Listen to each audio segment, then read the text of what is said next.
কলকাতায় অগ্নিকাণ্ডে নিহত ৮ বাংলাদেশের 4 জনই কুষ্টিয়ার একই পরিবারের। স্বজন তারা হাজারি মরদেহ দ্রুত দেশে ফিরিয়ে আনার আকুতি। দেবাশিস দত্ত সহ তার পরিবারের 4 জন সদস্য কলকাতা আগুনে পুড়ে মারা গেছে। কলকাতায় যাই, আমি দূতাবাসের সাথে প্রতিনিধির সাথে কথা বলবো, কথা বলে কি প্রসেসিং হয় সেটা প্রসেসিং করে আমি লাশ নিয়ে আসার চেষ্টা করব।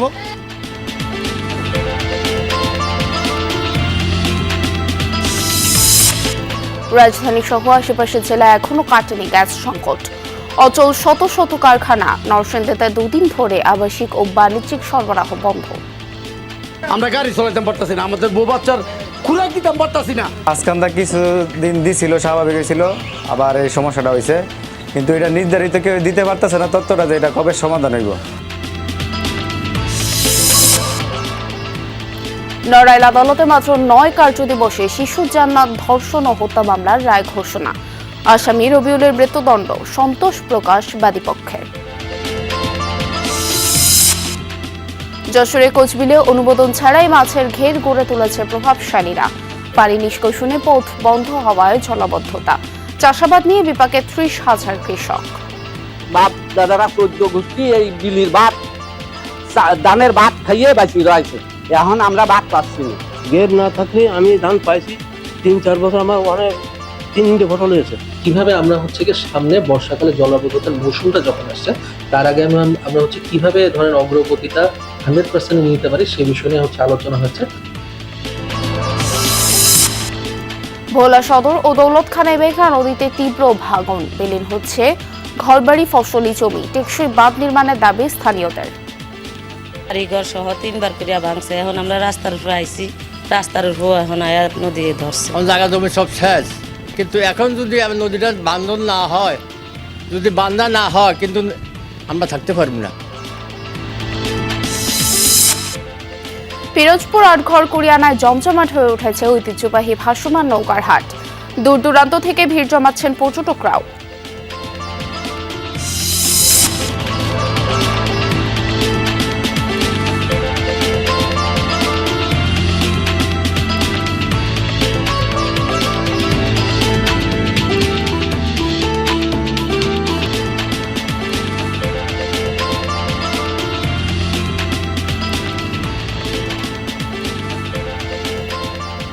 আমন্ত্রণ বিরতিহীন সংবাদ সারা দেশে।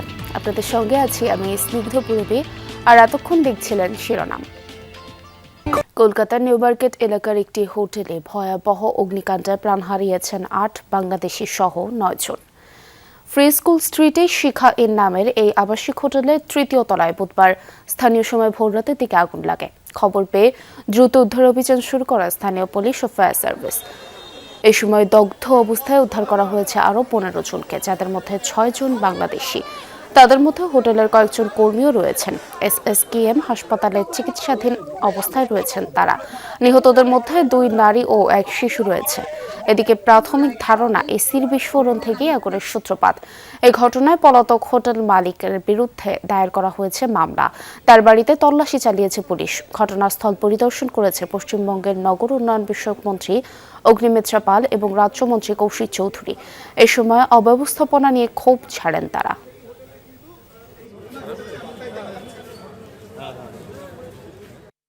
फायर फाइटिंग सिस्टम था, कुछ मेरे को देखने को मिला कि खास नहीं था, क्योंकि जहाँ जितना होगा तो जितना मौजूद होगा फायर फाइटिंग इक्विपमेंट वो लड़ाई कर सकते, उतना मेरे को नज़र में नहीं आया। ऐसा होटल जो लोग चला रहे हैं, ट्रेड लाइसेंस है कि नहीं, फायर लाइसेंस है कि नहीं, एक ही बिल्डिंग 3 तला बिल्डिंग 10 तो होटल चल रहे हैं, छोटा छोटा रूम्स 10 तो रूम, ये सो नहीं चल सकता है। কলকাতায় অগ্নিকাণ্ডে প্রাণ হারানো 8 বাংলাদেশির মধ্যে 4 জনের বাড়ি কুষ্টিয়ায়। চিকিৎসার জন্য পরিবার সমেত গিয়েছিলেন কলকাতায়। সেখানেই আগুনে পুড়ে প্রাণ হারান দেবাশিস দত্ত, তার স্ত্রী আফসানা শারমিন, ছেলে স্বর্ণাশেষ দত্ত ও শ্বশুর আকরাম আলী। দেবাশিস বেসরকারি টিভি চ্যানেল 9-এর কুষ্টিয়া প্রতিনিধি হিসেবে কর্মরত ছিলেন। তাদের মৃত্যুর খবরে এলাকায় শোকাবহ পরিবেশ। এছাড়াও নিহত আহমেদ বাবু সাভারের বাসিন্দা। উন্নত চিকিৎসা শেষে কথা ছিল আজকে দেশে ফেরার, অথচ খবর এলো আগুনে পুড়ে মৃত্যু হয়েছে পরিবারের 4 জনেরই। কলকাতায় আগুনে পুড়ে প্রাণ হারানো বেশিরভাগেরই বাড়ি বাংলাদেশে। এদের মধ্যে 4 জনের বাড়ি কুষ্টিয়ায়। নিহতরা হলেন বেসরকারি টেলিভিশন চ্যানেল 9 ও আজকের পত্রিকার কুষ্টিয়ার প্রতিনিধি দেবাশিস দত্ত, তার স্ত্রী আফসানা শারমিন, ছেলে স্বর্ণশীষ দত্ত ও শ্বশুর আকরাম আলী। স্বজনরা জানান 3 আগস্ট চিকিৎসার জন্য ছেলে, শ্বশুর ও স্ত্রীকে নিয়ে বেঙ্গালুরু যান দেবাশিস। চিকিৎসা নিয়ে গতকাল ভোরে কলকাতায় শিখাইন হোটেল ওঠেন তারা। আজকের ফ্লাইটে ফেরার কথাও ছিল তাদের, তবে জীবিত আর ফেরা হলো না কারোরই। ব্যাগ গুছাই বলতেছে, মা সব কিনেছি, এবার এখন কালকে সকালে ভোরে চলে যাব। আমি মনে করছি আসতেছে। ওর ছেলেকে, ওর বউকে, ওর ছেলেকে 2 জনকে ডাক্তার দেখাতে গিয়েছিল, ও দেখেছে ডাক্তার, ওও দেখানো হয়েছে ডাক্তার। বাড়িতে বাবা মায়ের কাছে মেয়ে পাখিকে রেখে গিয়েছিলেন দেবাশিস। ছোট্ট পাখি শুধু ক্ষণ গুনছে কখন বাবা মা ফিরবে। দেবাশিসের সহকর্মীরাও তাকে হারানোর শোক সইতে পারছেন না। কেউ স্তব্ধ হয়ে দেখছেন তার ছবি, কেউ ভেঙে পড়েছেন কান্নায়। ওদের সাথে আমার ব্যাঙ্গালোরে দেখা হয়েছে, কলকাতায় আমার দেখা হয় নাই। কারণ কি আমি 2 দিন আগে আসছি, ওরা 2 দিন পরে কলকাতায় আসছে। ভুলে গেল আসিফ, তোমার কাছে চ্যানেল 9 লোগোটা দিয়ে গেলাম। তুমি যে নিউজ হয় সব নিউজ ধরে ধরে অফিসে পাঠাবা, তোমার নম্বর অফিসে দিয়ে দিছি, তোমাকে ফোন দিবে নে। আমি আজকে কি নিউজ পাঠাবো, আমার দাদা আছে আর নাই। এদিকে অগ্নিকাণ্ডে নিহত আহমেদ বাবু সাভার আমিনবাজারের বাসিন্দা। কলকাতায় বাংলাদেশ উপহাই কমিশনারের পক্ষ থেকে দুর্ঘটনায় হতাহতের পরিবারের সঙ্গে যোগাযোগের জন্য চালু করা হয়েছে সার্বক্ষণিক হটলাইন নম্বর। রাহিম সারোয়ার, যমুনা নিউজ। দর্শক, এ বিষয়ে আরো জানাতে কুষ্টিয়া থেকে যুক্ত হচ্ছেন সহকর্মী রুহুল আমিন বাবু। বাবু, মরদেহ দেশে ফেরানোর ব্যাপারে পরিবারের সাথে প্রশাসনের কারো যোগাযোগ হয়েছে কিনা এবং সেখানকার সার্বিক পরিবেশ আপনি কেমন দেখছেন? পূর্বী মরদেহ ফেরানোর ব্যাপারে মূলত এখনো প্রশাসনের পক্ষ থেকে পরিবারের সাথে সেরকম কোনো যোগাযোগ করা হয়নি। তবে তার পরিবারের পক্ষ থেকে যে দেবাশিস দত্তের যিনি ভাই যিনি 3 দিন আগেই কলকাতা থেকে ফিরেছেন, তিনি ইতিমধ্যে রওনা হয়েছেন। আমরা যতদূর জানি ঘণ্টাখানিক আগে তিনি এদিকে গেদে বর্ডার হয়ে যাবেন। তিনি তারপরে কলকাতায় যে আসলে সেখানে পৌঁছাবে, তারপরে সেই কার্যক্রমগুলো শেষ করে হয়তো ফিরতে আরও সময় লাগবে। তবে এখন এই যে কুষ্টিয়া শহরের আড়োয়াপাড়ার 1 নং বিবি লেনের যে ভাড়া বাড়িটা, দেবাশিস দত্তর বাবা তিনি এখানেই এই বিল্ডিংয়ের দোতলাতে ভাড়া থাকেন, দীর্ঘদিন ধরে এখানে আছেন। এবং আসলে মূলত দেবাশিস দত্ত তিনি একজন সাংবাদিক ছিলেন। স্থানীয় একটি পত্রিকার আজকের আলোর মাধ্যমে তার কার্যক্রম শুরু হয়েছিল। তিনি সর্বশেষ চ্যানেল 9-এর এবং আজকের পত্রিকার তিনি কুষ্টিয়ার প্রতিনিধি ছিলেন। তিনি তার স্ত্রী এবং সন্তানকে সাথে করে, এখানে আরও একটি বিষয় পূর্বে আপনাকে পরিষ্কার করে রাখি, এই বিষয়টা কি এখনো দোটানার মধ্যে রয়েছে। আসলে দেবাশিস দত্ত তিনি তার সম্পর্ক করে তাদের এই বিয়েটা হয়েছিল, যে কারণে আসলে দেবাশিস দত্ত শ্বশুর বাড়ির আসলে তারা মুসলিম পরিবারের সদস্য এবং তার স্ত্রীও মুসলিম, যে কারণেই আসলে অনেকেই এই জায়গাটিতে অনেকটা কনফিউশন হচ্ছেন আসলে। তো যে কারণেই এখন বিষয় হচ্ছে যে দেবাশিস দত্ত যে মরদেহ কলকাতাতে রয়েছে সেখানে আজকে হয়তো পৌঁছাতে পারবে না, হয়তো আগামীকালকে পৌঁছাবে। তারপরে হয়তো জানা যাবে কি অবস্থা, কবে ফিরবে না ফিরবে। তবে সহকর্মীরা, অর্থাৎ দেবাশিস দত্ত কুষ্টিয়াতে বেশ পরিচিত একজন গণমাধ্যম কর্মী ছিলেন, যে কারণে আসলে সাধারণ যারা গণমাধ্যম কর্মী রয়েছে তারা কিন্তু এসে ভিড় করছে বাড়ির সামনে। আর আসলে বাবা মায়ের যে আকুতি বা আসলে সেটি কিন্তু কোনোভাবেই সান্ত্বনা দেওয়া যাচ্ছে না, যেহেতু একই পরিবারের 4 জন নিহত হয়েছে। পুরবী, অনেক ধন্যবাদ আপনাকে, বিস্তারিত জানাচ্ছিলেন আপনি। রাজধানী সহ আশেপাশের জেলায় গ্যাস সংকটের ভোগান্তি কাটেনি। সরকারখানায় অগ্রাধিকার ভিত্তিতে গ্যাস দেওয়ার 2 দিন ধরে নরসিংদীতে আবাসিক ও বাণিজ্যিক সংযোগ সরবরাহ বন্ধ রয়েছে। চরম দুর্ভোগে গ্রাহকরা। গাজীপুর, নারায়ণগঞ্জ ও সাভারের শিল্পাঞ্চলেও কাঙ্ক্ষিত গ্যাসের চাপ না থাকায় ব্যাহত হচ্ছে উৎপাদন। এছাড়াও চট্টগ্রামে ভোগান্তিতে গ্রাহকরা। গ্যাস সংকটে থমকে গেছে শিল্পের চাকা। নরসিংদীতে অচল শত শত কারখানা। তিতাস কর্তৃপক্ষ জানিয়েছে ঘোড়াশাল পলাশ সার কারখানা চালু রাখতে অগ্রাধিকার ভিত্তিতে গ্যাস দেয়া হচ্ছে, ফলে গ্যাস মিলছে না আবাসিক ও বাণিজ্যিক সংযোগে। এমনিতেই মাসখানেক ধরে তীব্র গ্যাস সংকটে জেলার অনেক কারখানা বন্ধ হয়ে আছে।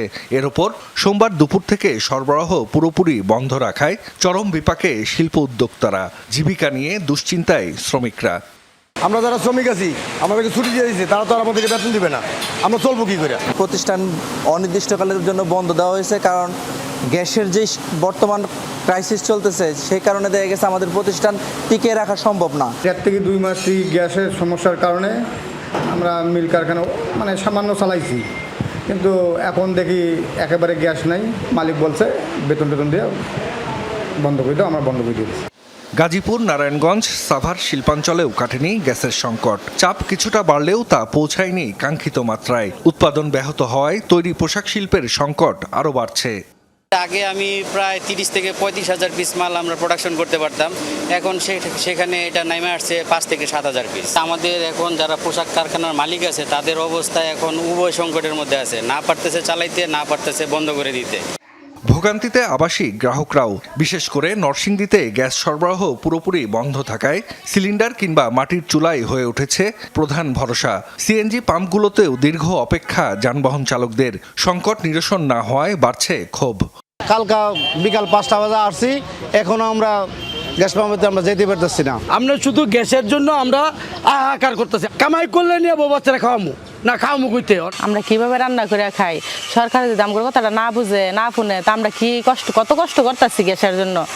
এদিকে চট্টগ্রামেও গ্যাস সংকটে ভোগান্তি পোহাতে হচ্ছে আবাসিক ও বাণিজ্যিক গ্রাহকদের। ব্যাহত হচ্ছে কলকারখানার উৎপাদন। গ্যাস কিছুদের তাও সামান্য, আপনার এই গ্যাস লই আবার মনে করেন গাড়ি চালানোর মতো সম্ভব নয়। গতকাল সন্ধ্যা 7টা সাড়ে 7টার দিকে আসছিল, আমরা অলরেডি সকাল 11টা পর্যন্ত গ্যাস দিছি, এর মধ্যে আর গ্যাস নেই আমাদের, অলরেডি আমাদের মিটারটা ডাউন। কবে নাগাদ গ্যাসের সংকট কাটবে তাও সুনির্দিষ্ট করে বলতে পারছেন না সংশ্লিষ্টরা। জাহিদ হাসান, যমুনা নিউজ। দর্শক, এই বিষয়ে আরো জানাতে গাজীপুর থেকে যুক্ত হচ্ছেন সহকর্মী পলাশ প্রধান। পলাশ, শিল্প কারখানায় গ্যাসের চাপ কেমন এবং সংশ্লিষ্টরা এই বিষয়ে কি বলছেন? যেমন দুপুরের ঘন্টা সংবাদে আপনি বলছিলেন যে এরকম যদি চলতে থাকে তাহলে শ্রমিকরা হয়তো তাদের কর্মক্ষেত্র পরিবর্তন করবে, তাদের সাথে কি পরবর্তীতে আর কোনো কথা হয়েছে কিনা, তারা এখন কি বলছেন? ঠিক একই চিত্র, আমি অন্য একটি শিল্প কলকারখানা আসছি, সেই চিত্র একটু দেখা যে এখানে কিন্তু বিশাল বড় বড় ভারী যন্ত্রপাতি দেখতে পাচ্ছেন। একটু কথা বলছিলাম, তারা এখানে শতাধিক শ্রমিক ছিল। এখন দেখানোর চেষ্টা করছি কোনো শ্রমিকই নেই, অর্থাৎ তারা কেউ কেউ চাকরি ছেড়ে দিয়েছে এবং কেউ কেউ অবসরে বসে রয়েছে। কখন গ্যাসের চাপ বাড়বে সেক্ষেত্রে তারা মেশিনারিজগুলো চালু করবে। এই যে ভারী যে যন্ত্রপাতিগুলো দেখতে পাচ্ছেন, এটি কিন্তু 100-র অধিক যদি স্পিড না হয় সেক্ষেত্রে এখানে যে মেশিনগুলো রয়েছে চালানো সম্ভব না। কিছুক্ষণ আগে আমরা যে বিষয়ে তথ্য পেয়েছি, সকাল থেকে প্রায় কয়েক লক্ষ টাকার তারা তেল দিয়ে জেনারেটর চালিয়ে যে চালানোর চেষ্টা করছিল, অর্থাৎ কয়েক ঘন্টা পর সেটা আবার বন্ধ হয়ে গিয়েছে। অর্থাৎ তাদের গ্যাসের সমস্যার কারণে মূলত এই সমস্যা ভুগছে প্রায় কয়েক মাস যাবত। তারা বলছে একাধিকবার যোগাযোগ করা হচ্ছে, যেহেতু কেন্দ্রীয়ভাবে এখনো কোনো শিল্প কলকারখানায় গ্যাস তেমন বাড়ছে না।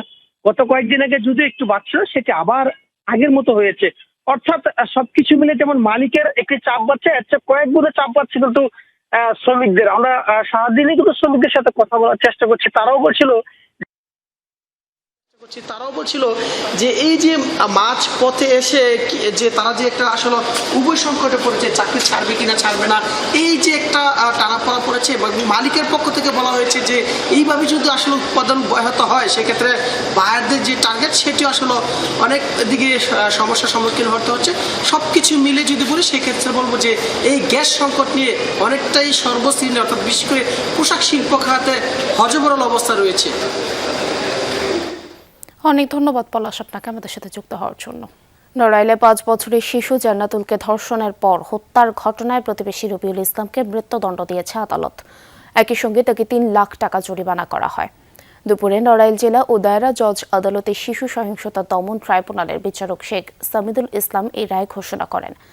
ঘটনা 30 দিন ও চার্জ গঠন থেকে 9 কর্মদিবসের মধ্যে বিচারিক কার্যক্রম শেষে রায় ঘোষণা করা হলো। মামলার বিবরণ থেকে জানা যায়, গত 20 জুলাই শিশুটি ঘর থেকে বের হয়ে নিখোঁজ হয়। সন্ধ্যায় প্রতিবেশী রবিউলের ঘরে অচেতন অবস্থায় পাওয়া যায় জান্নাতুলকে। দ্রুত হাসপাতালে নেওয়া হলে চিকিৎসক শিশুটিকে মৃত ঘোষণা করেন।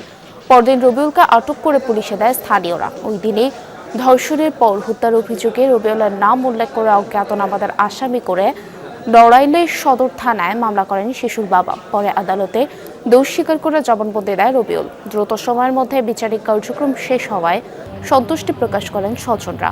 দ্রুত রায় কার্যকরের দাবি পরিবারের।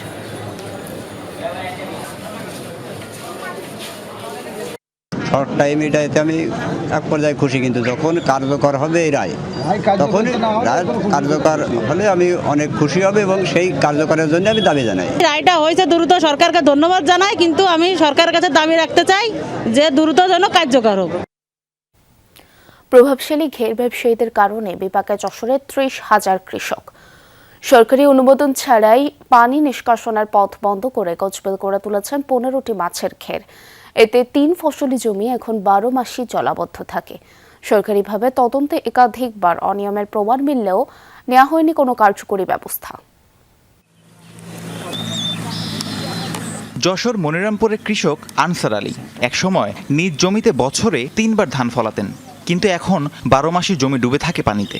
আমাদের কোনো উপায় নেই, না পারিয়ে আমরা আমার বড় ছেলের একটা ভ্যানও কিনে নিতে চালাচ্ছে, কিন্তু এখন আমাকে তাতেও তো জুটতে না, তাহলে এখন আমরা কি করব? এই ঘেরের কারণেই। শুধু আনসার আলী নন, 15টি অনুমোদনহীন মাছের ঘেরের কারণে জলাবদ্ধ হয়ে পড়েছে কোচবিলের প্রায় 1000 হেক্টর ফসলি জমি।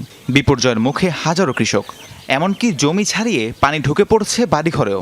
এতে চাষাবাদ তো দূর, ঘরে বসবাস করাই কঠিন হয়ে পড়েছে ভুক্তভোগীদের।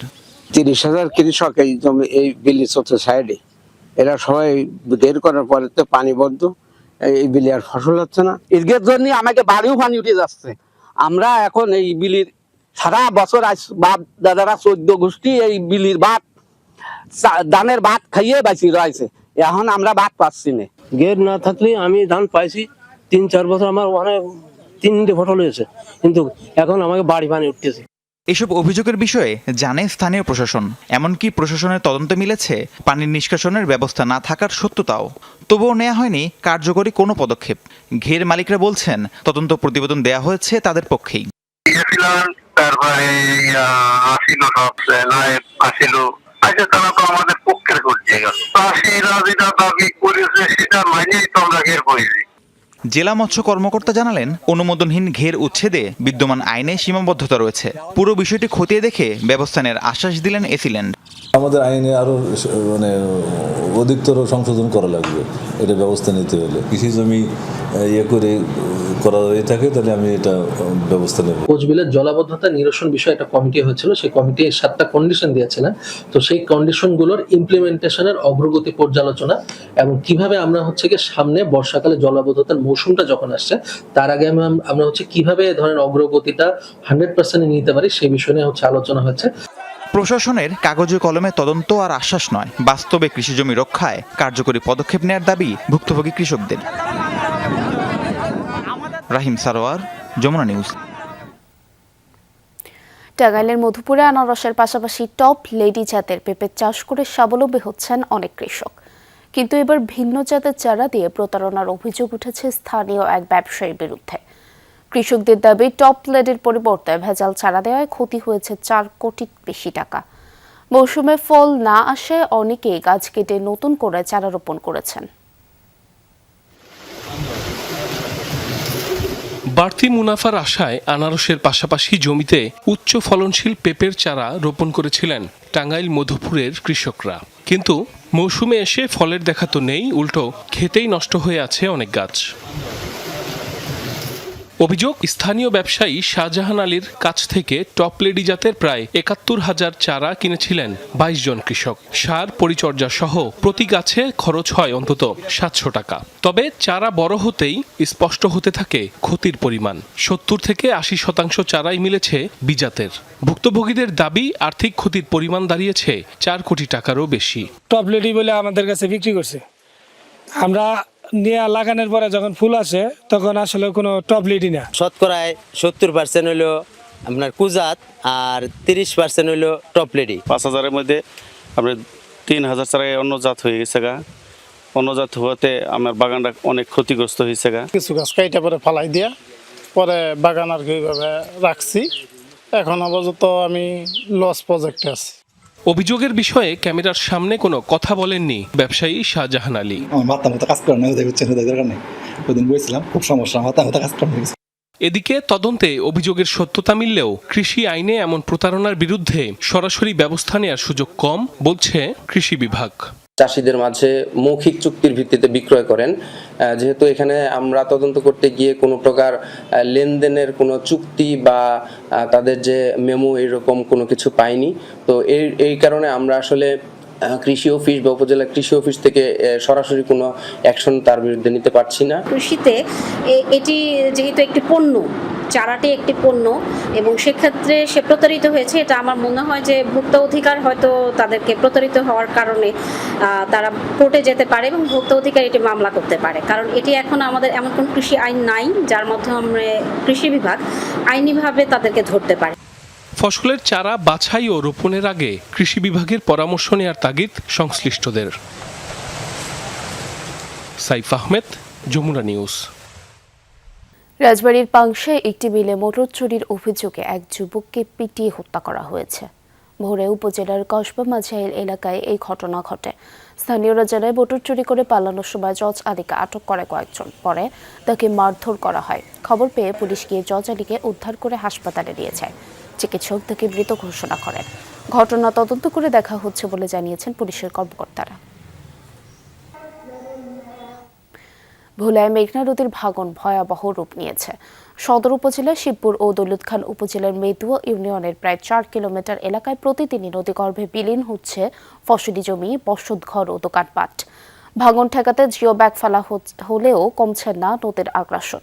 স্থানীয়দের দাবি দ্রুত সিসি ব্লকের স্থায়ী বাঁধ নির্মাণ না হলে হুমকিতে পড়বে ভোলা শহর সহ বিস্তীর্ণ জলপথ। এভাবেই রুদ্ররূপে মেঘনা ভাঙনের তীব্র স্রোতে প্রতিদিনই নদীগর্ভে বিলীন হচ্ছে ভোলার সদর উপজেলার শিবপুর ও দৌলতখান উপজেলার মেদুয়া ইউনিয়নের বিভিন্ন এলাকা। কালীকীর্তি থেকে মেদুয়া ইউনিয়নের মাঝিরহাট মৎস্যঘাট পর্যন্ত প্রায় 4 কিলোমিটার এলাকা জুড়ে দেখা দিয়েছে তীব্র ভাঙন। কোথাও ফসলি জমি, বসতঘর, আবার কোথাও দোকানপাট ও ব্যবসা প্রতিষ্ঠান চলে যাচ্ছে মেঘনার পেটে।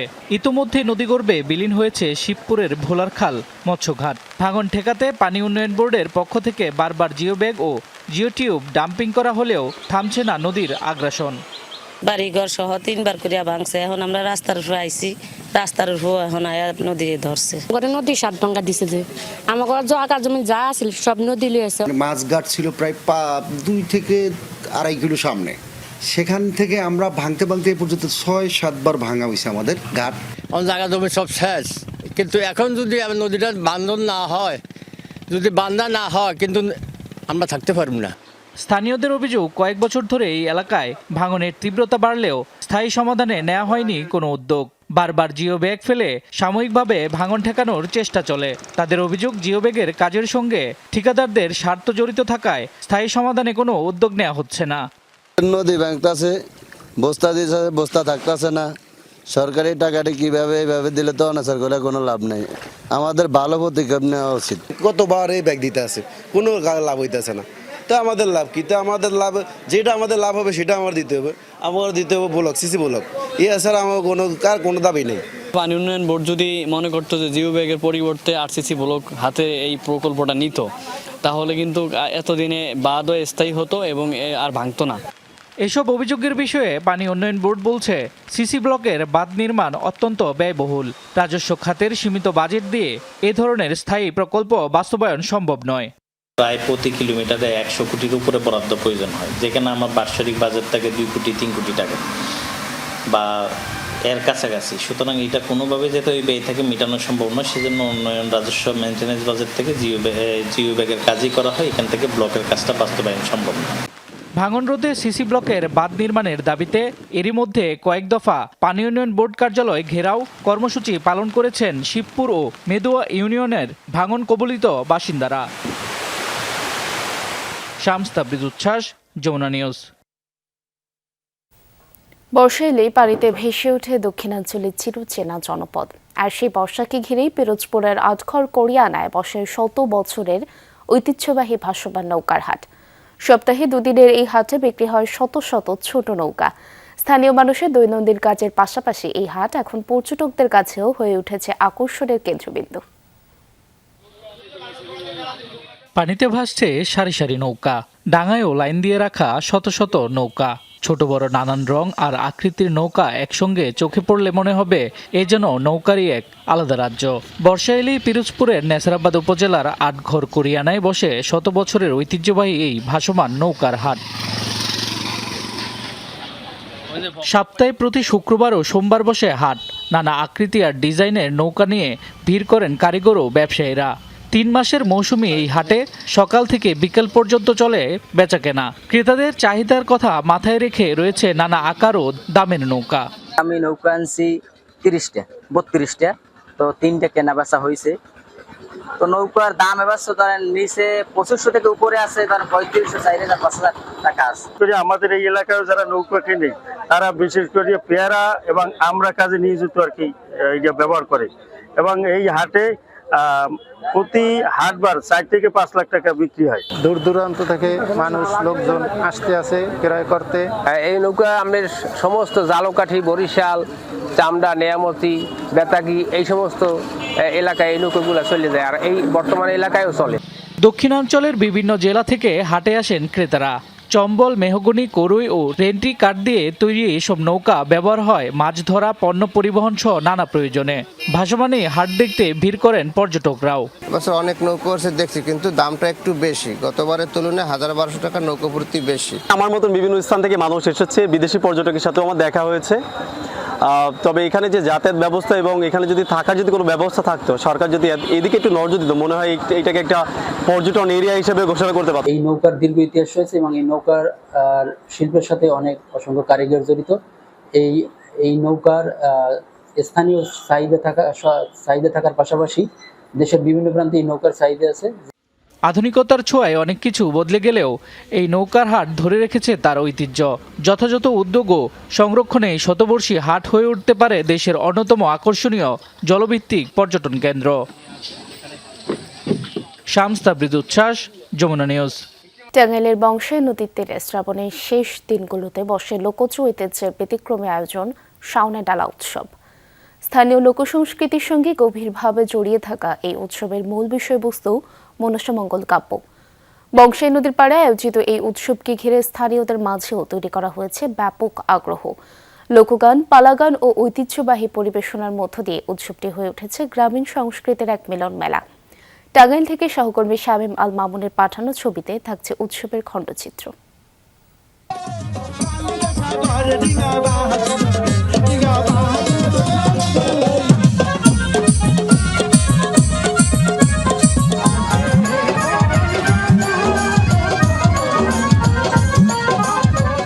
একটা রিচুয়াল যেটা যুগ যুগ ধরে আমাদের নদীমাতৃক দেশে প্রত্যেকটা নদীতেই হয়ে আসছে। সাপ যাতে মানুষকে না কামড়ে দেয় এর জন্য মূলত তারা এই রীতিনীতিগুলো পালন করে থাকে।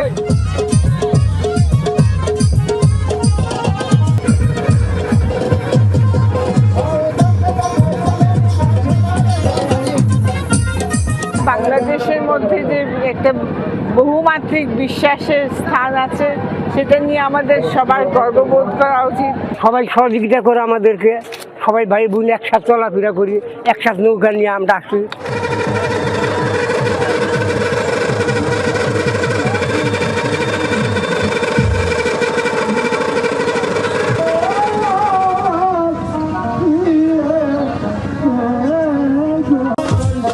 সম্প্রীতির দেশ যদি গড়তে হয় তাহলে এই ঐতিহ্যগুলোকে আমাদেরকে রক্ষা করতে হবে।